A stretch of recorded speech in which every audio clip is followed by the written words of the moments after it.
কুরবানি বেনামাজির সাথে কোনো অবস্থায় ভাগে নেবেন না। বেনামাজি কুরবানি দেয়, এর নমুনা হলো ন্যাংটো লোক পাগড়ি পরে, কোনো পার্থক্য নেই। কুরবানি দেয়া সুন্নত অথবা ওয়াজিব, ঠিক না? আর নামাজ পড়া ফরজ। কুরবানি আজীবন না দিলে কুফুরি হবে, কোনো হাদিসে নেই। কিন্তু নামাজ একক তো নষ্ট করলে কাফের হবে, এরকম অনেক হাদিস আছে। অন্তত নামাজের গুরুত্ব অস্বীকার করলে যে কাফের হবে, এটা ইজমাই মাসালা, সবাই একমত।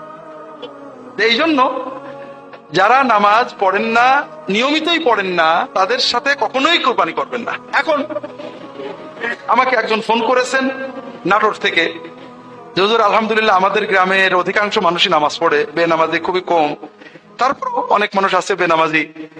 এখন আমরা যদি বলি যে বেনামাজির সাথে কোরবানি করবো না, তারা ওলা বলে তাহলে হুজুর আমরা বেনামাজি কিছু কোরবানি করি। কারণ এখন যদি আমরা নামাজ শুরু করি, তখন লোকেরা বলবে কুরবানির আশায় নামাজ পড়ছে। তাই বললাম না, সুদ করে তওবা চেক করতে হয়। সুদ বলে আমি তবে আর সুদ খাবো না, 1 বছর দেখতে হয় যে আসলে সুদ বন্ধ করেছে কিনা। তা নাহলে তার বাড়ি খাওয়া যাবে না, তার সাথে কোরবানির ভাগ নেওয়া যাবে না, তার সাথে লেনদেন চলবে না। কিন্তু বেনামাজি তা না, বেনামাজি আজকে তওবা করেছে, নামাজ শুরু করেছে, আলহামদুলিল্লাহ, তার তো অন্য অপরাধ নেই। এই জন্য বেনামাজি তওবা করে নামাজ ধরে, তার সাথে কোরবানি করবেন।